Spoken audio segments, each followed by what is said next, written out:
Manila is an assortment of different historical and cultural events from the Spanish colonization up to present day. Walking around the streets of Manila, we are experiencing an emulsion of cultural diversity from the past decades.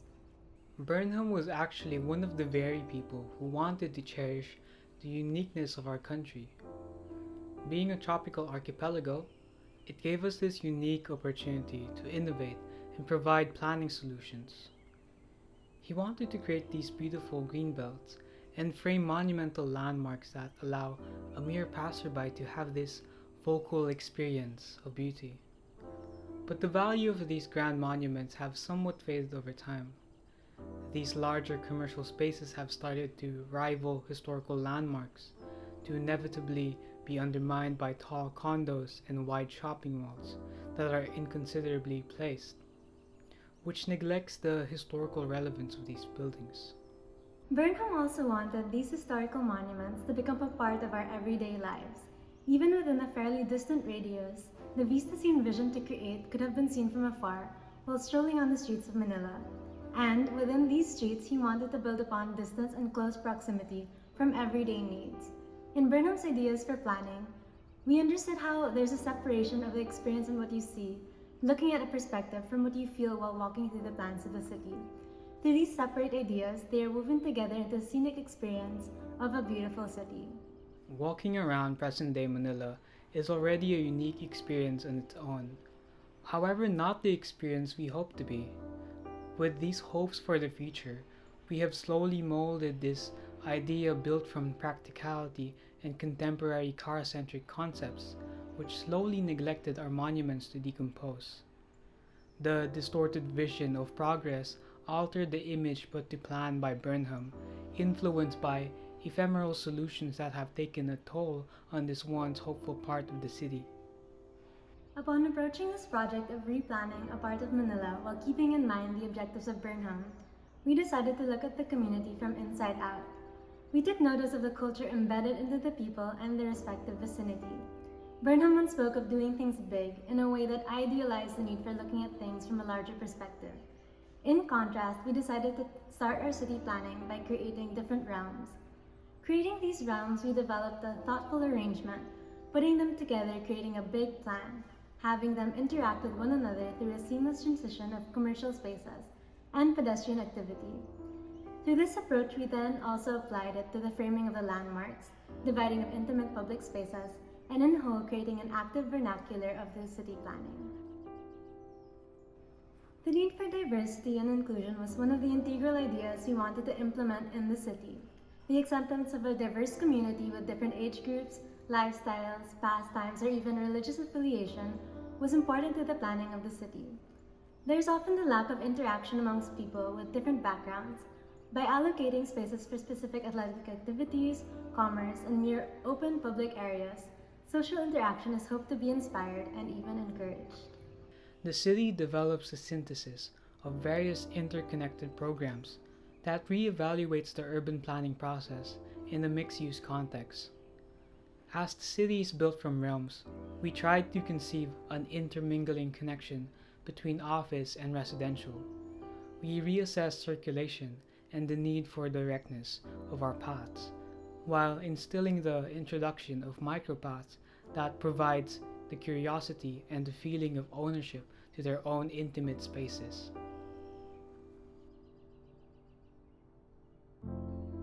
Upon entering this part of the city through the Jones Bridge, we already get to see a glimpse of various landmarks that make this particular area of Manila so special. There's a collection of neoclassical buildings, the Manila Post Office, Metropolitan Theater, and the City Hall, all of which are truly important to Philippine history. Because of this, we did want to ensure that the flow around the city, along with the allocation of land, complemented these monumental sites. The Manila Post Office is a grand establishment that was constructed decades ago, back in 1920s. Looking at the post office alone, we notice the lack of appreciation towards the architecture, something that could be enjoyed and given valuable recognition to by providing a variety of views. Realizing how the building is at a location that is surrounded by a lot of vehicular activity, we wanted to provide a program in front of the site that would allow people to better appreciate the post office, whether they are inside a car or not. The Pinavia, or the roads in front of the post office, was redesigned not to only have a more legible flow for vehicles, but also provide the space in the center of the overpass that welcomes a new program. We introduced an elevated patch of land that aims to invite pedestrians to gather and experience an interesting view of the post office from different elevations. Realizing how isolated the post office can be, providing an interesting market culture in the middle of the Pinavia and replanning the area around the Bonifacio Monument at the front would gather more eyes to appreciate the architecture of the Manila Post Office.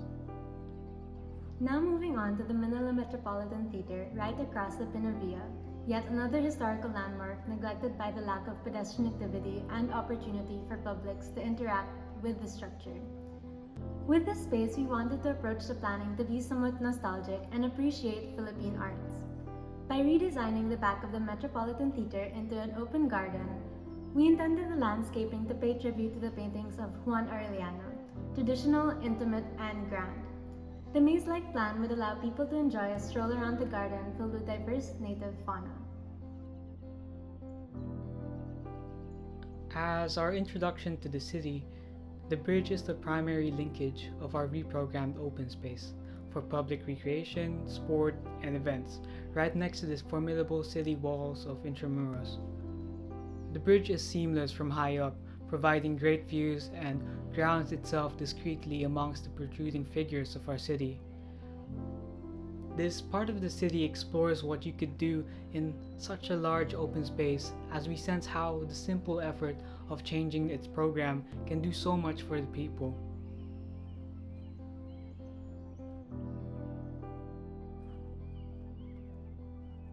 Walking from the Forest Park or Intramuros through this green bridge, we find ourselves at the front of Manila City Hall, currently housing the office of the mayor along with other offices and the chambers of the Manila City Council. It has become a congested building of high levels of foot traffic. It then became an opportunity for us to open up this establishment and distribute the offices of the Manila City Hall to surround this plaza. The GSIS building is a Philippine landmark just waiting to be given purpose. It is unused and unappreciated. Looking at this orientation from the current City Hall building, we realized how grand the GSIS building could be if it had just been given a stage. The plaza is a triangular space that would serve as an open food court for the public to lounge. This open space is a linkage, a common area that makes the government institutions surrounding it feel like a campus. With this new plan, the government buildings in Manila become integrated into the open, inclusive culture. Moving through our office spaces, we found the opportunity to develop spaces vernacular to our culture.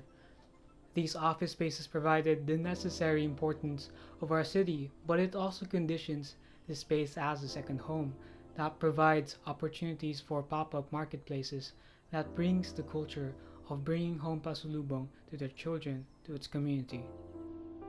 The offices were designed in two ways. The elevated offices provided a specific interiority that binds various office spaces together, possibly giving necessary space for parking below, while the offices in the ground level were designed specifically to communicate with its neighboring blocks.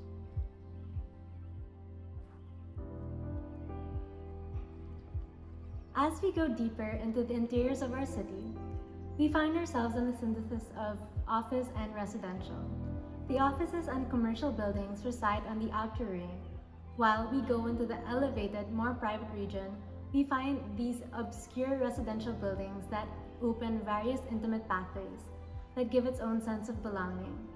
This idea spans all around, as the intention was to bring a variety of architectural identity all throughout the space. Now, having office spaces and residential buildings next to each other creates this close-knit community that really provides this necessary privacy. But despite all of that, in the heart of it all, opens this wide space of recreation and sport. The idea was to develop this stadium-like interaction amongst the homeowners and the children strolling, playing, mirroring plazas of the Renaissance, and highlighting proximity of communication.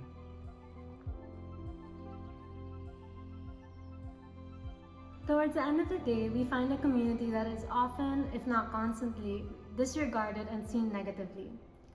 Skaters in this area of Manila had no place. They had no place to practice their skills or merely enjoy this recreational sport alone.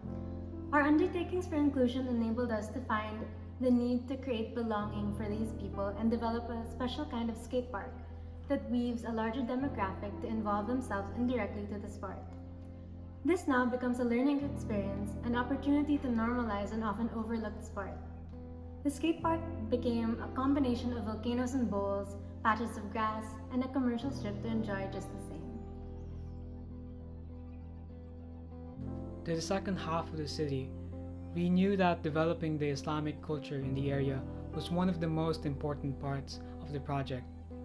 We developed this realm to become self-sufficient, yet connected to the entire city. We made use of precedents coming from various Islamic countries to develop a space that provides a sense of identity and most of all values the religion. In improving the community formed around the existing mosque, we began developing ideas on how to integrate residential, market, and religious spaces. Observing the communities currently living in the area, we noticed how important local businesses were to them and how this was an opportunity to uplift these small areas by providing them a place that gives them purpose and a sense of belonging. But in order to achieve this goal, we first thought that we have to encourage foot traffic instead of vehicles and create pockets between residential homes for an active, less divided community. Within the community, you would be able to find a mosque, hidden yet elevated, separate from the rest of the surrounding structures. By positioning the structure this way, we wanted to create a solemn experience when walking towards that mosque and feel uplifted and a part of the community in this urban mosque area.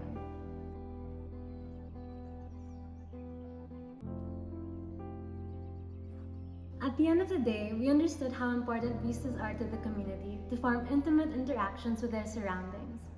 As we tried to link the two halves of the city separated by the river, it was important for us to develop anchor points linked by a three-point pedestrian bridge. Moreover, the addition of a new museum, library, and theater specifically for the contemporary arts involves the people to an ever-changing culture promoting a new direction of accessible arts. As creating views was an essential part of the city, providing height limits to the structures was another aspect of planning we thought needed to be done. By implementing a descending elevation of buildings to create openings toward vistas, and a mixture of variety of heights in between, the city creates an organized and organic undulating skyline. The essence of our kinesthetic city was to really highlight the idea of an active and interactive implementation of public spaces. We try as much as possible to combine different typologies, encouraging interaction and providing a sense of belonging amongst people. In addition to this, the market culture we created was an important part of our local community. The efforts to always give affordable or completely free spaces for the local market was needed, as we reflect to the current conditions of our country and how it is important for us to include these people who are often neglected. The development of our areas becomes an invitation to all to develop their cities together with the neglected and to create new cultures with them. This view of planning would not only be beneficial but influential. Through our developed city, we found that planning at a human scale has actually allowed us to develop more empathetic spaces, keeping in mind the stakeholders of our community. With our intuition to realize the space more intimately, we understood how big plans can be created through smaller plans of big ideas.